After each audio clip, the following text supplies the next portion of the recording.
ఇన్నాళ్ళు మీ దాంపత్య జీవితంలో మీ ఇద్దరు అలగడం కానీ లేదు మీ అహం చూపించడం కానీ అది లేదంటే మీ మేల్ ఈగో చూపించడం కానీ ఎప్పుడైనా జరిగిందమ్మా?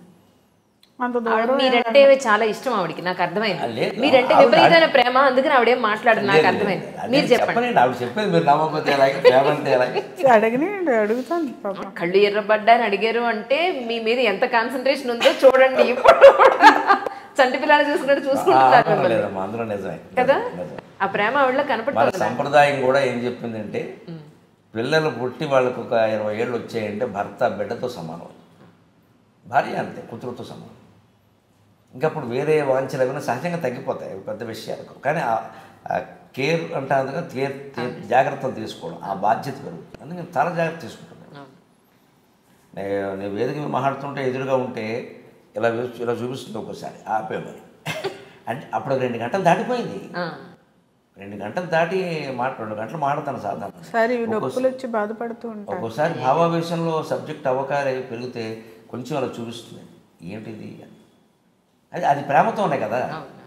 అంటే అలా మాకు అంటే దాంపత్యంలో సహజంగా వచ్చే చిన్న చిన్న చీటపట్లు ఉంటూనే ఉన్నాయి. కానీ ఒక సద్గుణం ఆవిడలోనూ నాలోనూ కూడా ఏంటంటే దీర్ఘకాలం దాన్ని అట్టి పెట్టుకోకపోవడం. నా కోపం గురించి అయితే ఆవిడ చెబుతుంది, ఎలాంటిది చెప్పు. కోపం వస్తూ ఉంటుందండి ఆయనకి, అది అలా వెళ్ళి ఇలా వచ్చేసరికి పానే పోతుంది, వస్తుంది అనగానే పోతుంది. పైగా నేను ఎప్పటికీ ఉప్పు కారాలు మానలేదు, ఇంకా ఎక్కువ తింటాను నేను. కారం తక్కువైతేనే అడుగుతాను నేను, ఎక్కువైతే అడగను. ఒక్కోసారి ఏమిటి కళ్ళ నీళ్ళు వస్తున్నాయి ఉంటుంది, మా అమ్మ గుర్తొచ్చింది అంటారు కానీ కారం ఎక్కువైందని చెప్పాను. ఎందుకంటే ఎక్కువైందన్నా ఒక చెప్పు తిండి పెట్టేస్తుందేమో చెప్పను, ఎక్కువైనా తింటాను. మా ఇంట్లో కొంచెం కారాలు ఎక్కువే, ఉప్పు సరే మామూలుగానే ఉంటుంది, అది ఎలా ఎక్కువైతే తినలేదు. అవి ఉన్నాయి సహజంగా ఉండే మామూలుగా ఉంటాయి. కానీ నాకు నా తత్వశాస్త్రం నాకు నేర్పింది చిన్నప్పటి నుంచి, స్వభావం కూడా అంతే, మా అమ్మ ద్వారా నేర్చుకున్నది. శాస్త్రం ద్వారా ఇంకాస్త పెరుగుతుంది. తాటాకు మంట అంతే, తక్కువనే ఇలా లేస్తుంది, చల్లనిపోతుంది.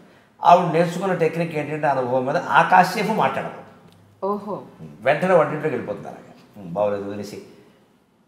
ఇంకప్పుడు కనుక వాదన పెరిగిందనుకో ఏమవుతుందో తెలియదు. మా అమ్మ వెనకాల ఉండి ఉండి నాకు నేర్చుకున్నాను. అది ఆవిడ గురించి మా అమ్మ నుంచి బోల్డ్ అనుభవం. ఈ మధ్య దాకా మా అమ్మ నా దగ్గరే ఉంది. మా అత్తగారు మా అమ్మ చాలా సౌమ్యరాలు. ఎందుకు ఆడపిల్ల దగ్గర ఉండకూడదు అంటున్నారు కదా, మా అమ్మ నా దగ్గర ఉండమంటే ఆడపిల్ల వాళ్ళ దగ్గర ఎలా ఉంటానమ్మా అంటోంది. నా అవసరం రావట్లేదు ఆవిడ. ఆ ఫీలింగ్ వదిలేమనండి, చక్కగా తెచ్చుకుని ఒక ఏడాది ఉంచుకోండి కదా, హాయిగా ఆనందంగా ఉంటుంది. నేను చిన్నప్పుడు కూడా మా అమ్మ దగ్గర ఎక్కువ ఉండేదాన్ని. ఈయనకి అర్థమైంది ఆ విషయం. వాళ్ళ అమ్మ అంటే కొంచెం అటాచ్మెంట్. మీ అత్తగారు మీ ఇంట్లో ఉన్నప్పుడు 4-5 ఏళ్ళు ఉన్నారు. నిజంగా మీ మనసులో ఒక అల్లుడుగా మీరేమనుకున్నారు? నేను ఆవిడ మీద పద్యాలు చెప్పానమ్మా. ఆవిడ పట్ల నాకు ఈవిడ పట్ల ఉండేది ప్రేమ, ఆవిడ పట్ల ఉండేది ఒక మాటలో చెప్పాలంటే మా అమ్మ కంటే కూడా మా అత్తగారు గొప్పది. అంటే నేను స్వభావం గురించి కాదు, ఆ సేవ. మా మామగారికి పక్షవాతం ఏదో వచ్చింది కదా, వచ్చి 12 ఏళ్ళు మంచంలో ఉండిపోతే ఇక ఈ సుమతి అనసూయ ఎవరో సరిపోరండి ఆవిడకి, అంత సేవ చేసి. పైగా ఆయనకి మనసు కూడా పనిచేయట్లేదు, మెంటల్లీ డిటీరియరేట్. ఎవరు చేస్తున్నారో తెలియదు, చేస్తున్న సేవ భార్య చేస్తుందన్న విషయం తెలియదు మా మామగారికి, చిట్టిన నాగేశ్వరరావు గారికి తెలియదు. కానీ అటువంటి మనిషిని మంచంలో పెట్టుకుని ఆవిడ పెళ్ళిళ్ళు మానేసి, పొరుళ్ళు మానేసి, పుణ్యాలు మానేసి, బంధువులను వదిలేసి, సమస్త శుభాశుభకార్యాలు వదిలేసి, భర్తే నాకు ముఖ్యం, నేను ఎక్కడికి రాను అని చెప్పి ఎలా చేసేదంటే మళ్ళీ వైభవంగా స్నానం చేసి మంచి బట్టలు కట్టించి ఏదైనా పిండి వంట, ఆయనకి ఇష్టమైన పిండి వంటలు ఏమన్నా ఆ రోజున ఆ పిండి వంట చేసి తిన్నా తినకపోయినా నోటికి అలా తగిలించి ఇప్పుడు తినడం. ఇక ఎవరైనా ఉంటారు ఈ కాలంలో అసలు అలాగే. మరి ఆవిడ మా ఇంట్లో ఉంటాను అని ఆవిడ అనకముందు నేను అడిగి పిలిపించుకున్నాను. ఎందుకంటే ఈవిడ అక్కడ చనువు ఎక్కువ సహజంగా. నీ దగ్గర ఉంటే బాగుంటుంది కదా తీసుకురా అంటే, తెచ్చుకుందా మన ఇద్దరం వెళ్ళని అక్కడ మా అన్నయ్యకి చెప్పి ఎందుకంటే అతను ఆయన బాగా చూసుకుంటారు, ఆయన ప్రాణప్రదంగా చూసుకుంటారు. ఆయన పంపించమంటే ఆయనకి అనిపిస్తుంది కదా, ఎందుకంటే వద్దు బాబు మీరు బాగానే చూసుకుంటారు కానీ మాది కొంచెం అట్టు పెట్టుకోవాలి. పైగా అప్పుడు మా అమ్మ పోయిన కొత్త, మా అమ్మ లేదు కదండి, మాకు అమ్మ కావాలి కదా, అది పంపించాను. మా అమ్మ వెళ్ళిన సంవత్సరానికి ఆ సేవాభావం మా అమ్మకు మొదటి నుంచి, నాకు జ్ఞానం వచ్చిన దగ్గర నుంచి అలవాటు ఉంది. చూసాను నేను, అసలు మా అమ్మమ్మకి చేసింది, మా పెద్దమ్మకి, మా నాయనమ్మ గారికి, అందరికీ. అటువంటి మహిళలు కదమ్మా, అటువంటి మనుషులను చూడలేము. పురుషులు కూడా లేదు. ఇప్పటికి కూడా 83 ఏళ్ళు ఇప్పటికి ఉరుకుతూ ఉంటుంది. అది ఎక్కడ పడుతుందో అని దాన్ని మా ఇంట్లో పట్టుకోవడం. ఉంటే సగం పని ఆవిడ చేస్తుంది. ఈ తోటకూర నేను గెలలేనా, నువ్వు గెలాలా అని కూర్చుంటున్నా. మా అమ్మ ఉన్నప్పుడు అలాగే చేసేది. అది ఆ మొక్కలేమో ఇలా బారాయి అమ్మాయి నేను తరుగుతా. మా అత్తగారు అలాగే చిన్నపిల్లలు నువ్వేం చిన్నపిల్ల ఏమిటి 50 ఏళ్ళు చిన్నపిల్లలు నువ్వేం దొరుకుతావు అని ఆవిడ జరిగింది. వాళ్ళకి ఏమిటి నా పని చేయడం అలవాటు. అటువంటి సంస్కారాల్లో పెరిగాం మేము. ఆవిడ అంతే, నేను అంతే. మధ్యలో ప్రవచనాలు చెప్పను అని చెప్పి మీరు కంటతడి ఎందుకు పెట్టుకున్నారు? యాక్చువల్లీ నేను అది కారణం నేను చెప్పాను కదా, యోగ వాసిష్టం ప్రభావం, ముఖ్యంగా రమణ మహర్షి యొక్క ప్రభావం చాలా పడింది నాకు. ఇప్పటికీ ఉంది అలాగా.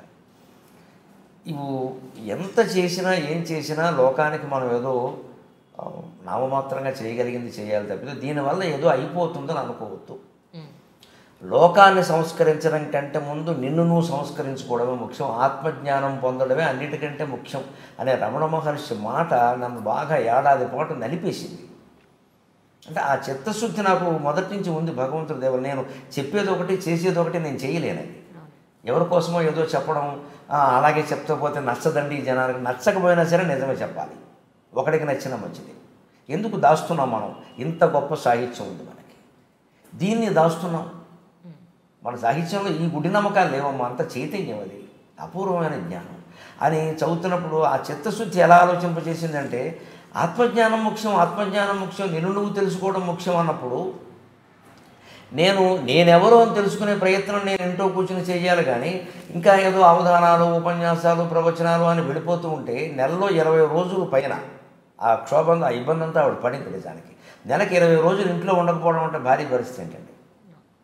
పైగా ఇప్పుడు పిల్లలు పెద్దవాళ్ళు అయ్యారు. ఎక్కడో పిహెచ్డీ ఒకడు, ఉద్యోగం ఒకడు, వాళ్ళు వేరే ఉంటారు. ఓ 10 ఏళ్ళుగా సుమారు మా పిల్లలు మాకు దూరంగానే ఉన్నారు. మరి ఇంట్లో ఈవిడ ఒక్కటి వాళ్ళ అమ్మగారు ఉన్నారు కూడా సరే. ఇప్పుడు ఆవిడ కూడా లేదు. ఆవిడ మళ్ళీ కొంచెం పెద్ద వయసు, ఆవిడ 83 ఏళ్ళు, కొంచెం ఇబ్బంది పడుతున్నారు. అందుకని కొడుకు దగ్గర ఉండడం మంచిదని అంటే పంపించాము. తనకు అక్కడ ఉండాలని ఉంది. మనం అడుగుతాం కానీ హక్కు అక్కడే కదమ్మా, హక్కు అక్కడే కదా. ఆవిడ పంపించాం. కానీ మాకు మనసంతా రోజు మాట్లాడకపోతే తోసదు. మాట్లాడాలి సహజంగా, మరి తల్లితో ఇంకా అంతకంటే కాలక్షేపం ఒకటి. అది నాకు ఆ చింతనలో ఉన్నప్పుడు ఒక ఏడాది బట్టి సుమారుగా మన 2018 నవంబర్ 26ని ప్రకటించాను. నేను కన్నీళ్ళు పెట్టుకుని ప్రకటించాను. ఆ ప్రకటనకు ఒక ఏడాది బట్టి నలుగుతోంది చాలా నా మనసు. ఇదేమిటి వెళుతున్నాం బాగా. నేను చూసిన చోట కొన్ని చోట్ల కార్యకర్తల్లోనే రకరకాల భ్రమలు, మాయలు, ఏదో రాజకీయం పెట్టుకుని మన పిలవడం, లేకపోతే ఎవరి మీద పోటీకి మన పిలవడం. వారిని పిలిచామండి, వారు రానన్నారండి, మీరు రండి అంటే వారు రానంటే నేను రావాలా? అది అంటే దానికి నేను ఏదో కదిలిపోతాను వాళ్ళ ఉద్దేశం. నాకు అసలు అలాంటి మాట మాట్లాడితే మరీ చిక్కాకు. ఆయన రానన్నారంటే ఒక అర్థం ఉంది కదండి, ఆయన రాయించడం నేను ఎందుకు రావాలి, నేను రాను. ఈ పోటీలు పెట్టేస్తారండి సహజంగా. పైగా ఎలా తయారైందంటే భక్తి పెరగడం వల్ల మంచితో పాటు చెడు ఉంటుందని ఆర్భాటాలు బాగా పెరిగిపోయాయి. ప్రతి గుళ్ళో బ్రహ్మోత్సవాలే. బ్రహ్మదేవుడు అంత లోకమైపోయిన వాడు ఎవరు లేడింగ్ దేవత. మొత్తం ప్రతి దేవుడు కాళ్ళ మీద తీసుకొచ్చి బ్రహ్మదేవుడు బారేస్తారు. ఆయన చేసి చాకిరి. బ్రహ్మ సృష్టికర్తమైన సామాన్యుడా, చతుర్ముఖుడు, ఆయన పట్టుకొచ్చి అంతర్దేవతలకు చాకరీ చేయించిన బ్రహ్మోత్సవాలు. ఏ గుళ్ళో పెడితే ఆ గుళ్ళో బ్రహ్మోత్సవాలు ఏమిటండి? కేవలం వెంకటేశ్వర స్వామి గుళ్ళో, అమ్మవారి గుళ్ళో మాత్రమే బ్రహ్మోత్సవాలు జరగాలి. ఇంకెక్కడ శాస్త్రం ప్రకారం జరగడానికి లేదు. ప్రతి వాళ్ళకి బ్రహ్మోత్సవాలు ఏంటి? బ్రహ్మలోకుగా ఉన్నాడా? బ్రహ్మదేవుడు గుడిగట్టి వీళ్ళ చేత ఉత్సవాలు చేయించమనండి. శాస్త్రం తెలియదు, పురాణం తెలియదు. ఉత్సవాలు, బ్రహ్మోత్సవాలు అంటే వీళ్ళ దృష్టిలో మెగా ఈవెంట్. మెగా ఈవెంట్ అంటే ఓ పెద్ద హడావుడి చేసేయచ్చు. మామూలు ఉత్సవం అంటే ఎవరు, బ్రహ్మోత్సవం అంటే అందరూ వస్తారు. దానికి మమ్మల్ని పిలవడం 15 రోజులు. ఏంటి 15 రోజులు చేస్తాం? 15 రోజులు ఒక చోట నుండి ప్రవచనం చెప్తే నష్టం ఏమిటో తెలుసా? నాకు ప్రజలకు లాభం పక్కనట్టండి. ఆ ఊరి కంపంతా నాకు అంటుకుంటుందండి 10 రోజులు అక్కడ ఉన్నామంటే. నాకు నియమం నేను 10 ఏళ్ళుగా పాటిస్తున్నాను. 3 రోజులు మించి నేను స్వర్గలోకంలో కూడా ఉన్నాను. దేవేంద్రుడు నన్ను పైకి తీసుకెళ్ళి అవధానం చేయమంటే 3వ రోజు కిందకి పంపాల్సింది. 3 రోజుల మించి ఉన్నాను. ఎందుకంటే వెళ్ళిన రోజు వెళ్ళిన హడావుడు, వచ్చే రోజు వచ్చే హడావుడు, మధ్యలో ఒక్కరోజే జిడ్డు అంటుకునే అవకాశం లేదు. లేకపోతే మనం ఉన్న వసతిలోకి మొత్తం ఊళ్ళో వాళ్ళందరూ అన్ని కులాల వాళ్ళు వచ్చేసి ఈ రాజకీయాలన్నీ మనకి మప్పేస్తారు. ఇక్కడ వారి మీద వీరు, వీరి మీద వారు చెప్పేసి ఇవన్నీ మన బుర్రకు పట్టేస్తాయి. నేను పెట్టుకోను. ఆ నిర్ణయంతో ఉండి ఒక్కసారి నాకు సంచలనంలో ఏడాది పట్టు నలుగుతోంది. ఏదో ఆకస్మిక నిర్ణయం కాదు. నిజానికి ఆవిడకి తెలుసు ఏడాది పట్టు నేను ప్రిపేర్ చేస్తున్నాను. అంటే మానేస్తే డబ్బు ఉండదు, వచ్చే ఆదాయం ఆగిపోతుంది కదా, 90% తగ్గిపోతుంది. పేరు ఉండదు, బయట టీవీలో రోజు కనపడం, పాతవే వేస్తారు. ఇవన్నీ తట్టుకోవాలి మానసికంగా. అయ్యో కనపడలేదు అని మళ్ళీ అనుకోవడం, ఎవరో 2 సార్లు ఎక్కడో కనపడి ఈ వచ్చి మీరు కనపడలేదు ఏంటంటే మళ్ళీ కనపడే ప్రయత్నం చేయడం, ఈ కూర్చోండి. కానీ అలాంటివి లేవు ఈయన దగ్గర. ఏంటంటే తను ఎవరో గుర్తించాలి, తనతో మాట్లాడాలి, తన కోసం పొగడాలి, అసలు ఇవ్వనని ఆశించరు. తనేంటో తనకు బాగా తెలుసు. నేను 6 నెలలుగా అడుగుతున్నానే ఇంటర్వ్యూ తెలుసా మీకు?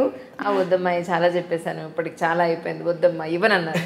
మీరు దుర్మార్గులండి నిజంగా. అది ఆ దుర్మార్గుడు అన్న మాటకే ఈ మాట ఎందుకని ఇచ్చారు. వాళ్ళకి ఇచ్చారు, వీళ్ళకి ఇచ్చారు, మాకెవరేమండి అని చెప్పని ఆ ఆలోచన మనసులో ఉన్నప్పుడు అండి మనం తట్టుకోవాలి. మన మనసులో మనం తట్టుకుని నిర్ణయం తీసుకోవాలి, కానీ వేరే కారణంగా మార్చుకోకూడదు. మళ్ళీ ఎవరో 4 కనపడదు. ఇప్పుడు పాపం చూడు, సినిమా వాళ్ళు పడుతూ ఉంటారు ఇబ్బంది. ఒక హీరో ఉంటాడు, కొత్తగా ఒక అతను హీరో అవుతాడు. కానీ మానసికంగా సిద్ధం అవ్వాలి. ఎప్పుడు కూడా మనం తెర వెనక్కి వెళ్ళడానికి కూడా ఇష్టపడాలి. ఎంతసేపు మనమే ఎందుకు ఉండాలి? అది ఈ భావం అలవాటైతే అసలు అత్త కోడళ్ళకి కూడా ఏమీ రాదు. బాగా చెప్పు. అది ఈ భావం అర్థమైతే అత్త కోడళ్ళు కూడా సుఖంగా ఉంటారు. ఇప్పుడు అమ్మాయి వచ్చింది, 10 ఏళ్ళు చేసుకుని నేను భావన అత్తగారికి ఉండాలి. మనం పెద్దావిడ కదా, ఆవిడ సంప్రదించి చేసుకుంటే బాగుంటుందని ఆ అమ్మాయికి ఉండాలి కదా. సంప్రదిస్తే మంచిదే కదమ్మా. ఇప్పుడు ఇంట్లో పెద్దవాళ్ళు విలువిస్తే అతను సంతోషిస్తాడు కదా. ముఖ్యంగా మేము పెద్దవాళ్ళని ఇంట్లో పెట్టుకు చూసుకోవడం వల్ల మేము పొందిన గొప్ప ప్రయోజనం ఏంటో తెలుసా? భౌతికంగా ప్రయోజనం చెబుతున్నా, కక్కుర్తి పని కూడా చెబుతున్నా, మాకు వైద్యం ఖర్చు తగ్గింది. ఏం వచ్చినా మా అత్తగారు మా అమ్మగారు ఏం దీనికంత కంగారే. మా అమ్మ అయితే అసలు గొప్ప వైద్యం, చిట్కా వైద్యం. వెనకోసం రాస్తే పోతుందిరా, జీలకర్ర తింటే పోతుందిరా, మంత్రం పైగా అత్తయ్య గారు చేయి నొప్పి పెట్టిందంటే చాలు, దావే మంత్రం వేస్తుందా అమ్మాయిలరా అనేవే. ఎవరు వారు ఇరుకు వారు ఏదో చెప్పేది మంత్రం తెలుగు. అది చెప్తే పోయేది ఖచ్చితంగా వాడు అనేది. మంత్రం వేస్తే పోయింది, వీడు మంత్రాలు కూడా వచ్చా అనేవాడిని. అలాంటివన్నీ ధైర్యం కల్పిస్తారండి. పెద్దవాళ్ళ వల్ల అన్ని ఉపయోగాలు ఉన్నాయి, భౌతిక ఉపయోగాలు చెప్తున్నా. నైతికంగా మన ధర్మం అంతకంటే మించి గొప్ప గుండె ధైర్యం అమ్మ. గుండె ధైర్యం. ఆవిడకి గుండె నొప్పి వచ్చిన తర్వాత కూడా మా అమ్మగారు 93, 2012 అంటే 7, 12, 19 ఏళ్ళు బతికింది. గుండె నొప్పి ఓసారి వచ్చాక మా అమ్మగారు 19 ఏళ్ళు బతికింది. ఆవిడ కాబట్టి తట్టుకుందమ్మా, మనకు వస్తే తట్టుకోలేము ఆ గుండె నొప్పిని. 4 స్నానం చేయవలసిందే, దేవుడికి దీపం పెట్టేవలసిందే. ఆ రాత్రే అన్నీ కూడా అక్కడ దగ్గర పెట్టుకుని పడుకునేవారు. అంత ధైర్యం ఉంది. అది అంత ప్రేమ అనుభవించిన వాళ్ళం మేము ఒకసారి. కాబట్టి మాకు తట్టుకోకపోవడం అనేది ఏం లేదు, అన్ని తట్టుకోవడం అనేది నేర్చుకున్నాం. 1 ఏడాది బట్టి నేను తయారు చేశాను ఇంట్లో. సరిపడి డబ్బు ఉంది మనకి, ఏదో పొలం ఉంది, ఇల్లు ఉన్నాయి, పర్వాలేదు. మనం ఉంటున్న ఇల్లు ఉంది, అద్దెకి ఇంకోటి ఇచ్చాం, వస్తుంది. ఈ డబ్బు ఎంత ఉంది, పర్వాలేదు కదా, మనకేం ఇబ్బంది. ఎందుకంటే ఇవన్నీ అంటున్నారు ఇప్పటికే ఎక్కువ, అదే ఇప్పటికే ఎక్కువ అనే మాట కోసమే అని ఇలా నెమ్మదిగా తయారు చేసుకుంటూ వచ్చి ఆ రోజు సాయంత్రం కోటి దీపాలు వేదిక మీద ప్రకటించే రోజు పొద్దున్న చెప్పాను వీళ్ళకి. మా అబ్బాయి కూడా ఇంట్లో ఉన్నాడు. ఆ వేళ అబ్బాయి నేను ఇలా ప్రకటించదలుచుకున్నాను, ఇక ఇప్పుడు మాట ఇచ్చినవి చేస్తాను. అవి ఒక 2-3 నెలలు మన మార్చి వరకు ఉన్నాయి, ఇచ్చినవి ఉన్నాయి. 4-5 నెలల ముందే బుక్ అవుతున్నాయి కదా. అలాగే ఈ బుకింగ్స్ కూడా ఏమయ్యాయంటే మీరు ఆశ్చర్యపోతాము, 2020 మార్చిది మొన్న అడిగారా మనం. ఇప్పుడు 2019 జూలైలో ఉన్నాము, 2020 మార్చి ఇప్పుడు రాసుకోండి సార్, మీరు దొరకరు. ఇక ఈ లెక్క నేను మొత్తం ఇక 60 ఏళ్ళు బుక్ అయిపోతాను, ఇంకో 10 ఏళ్ళ పాటు. అందుకని ఎక్కడో అక్కడ దీనికి చుక్క పెట్టకపోతే ఇది పాశమైపోయేలా ఉంది మనకిది. ఒకనాటికి సభ లేకపోతే మనం ఖాళీగా ఉండలేమేమో. ఇంకా సాయంత్రం వేసేది కొంతమంది సాహిత్యవేత్తలు ఉందా ఇబ్బంది, ఎవరు పిలవకపోతే నన్ను మర్చిపోయారండి, మనం ఎందుకు గుర్తుంటామండి అని రకరకాల వ్యాఖ్యానాలు. అలా మాట్లాడేమంటే నువ్వు సాహిత్యవేత్త కాదు, అసలు ఈ సాహిత్యం నీకేం పట్టలేదన్నమాట, ఒంటరిగా ఉండలేకపోతున్నామండి. అందుకే కవి అన్నవాడు తత్వవేత్త కావాలమ్మా. దేవుణ్ణి నమ్మకుండా, తత్వం తెలియకుండా కవులు సుఖంగా ఉండలేరు. రకరకాల భౌతిక సిద్ధాంతాలతో కవులు రాసే వాళ్ళకి నాకంటే చిన్నవాళ్ళుగా భావించి నేను చేసే విజ్ఞప్తి, సలహా ఒకటే: దేవుణ్ణి నమ్మకుండా, తత్వం తెలియకుండా కవులు సుఖంగా ఉండలేరు. కవి ఖచ్చితంగా ఫిలాసఫర్ కావాలి, దేవుణ్ణి నమ్మాలి ఖచ్చితంగా, అప్పుడే వాడి మనసులో శాంతి ఉంటుంది. ఆ నిర్ణయం నేను అనుకుని అప్పుడు వీళ్ళ అనుమతి తీసుకుని అప్పుడు ఈవిడ చెప్పిన సలహా మానేస్తారంటే మొత్తం మానేస్తాను. మరి మాట ఇచ్చినవి ఏమవుతాయి, వాళ్ళు బాధపడతారు కదా. ఇప్పటికిప్పుడు మానేస్తానంటే టీవీ ఛానల్తో కూడా ఇబ్బందే కదా. ఈ చేసినవి మానేయండి, చేసినవి చేసి అంటే సరే ఇది బాగానే ఉంది, ధర్మం కూడా అనేది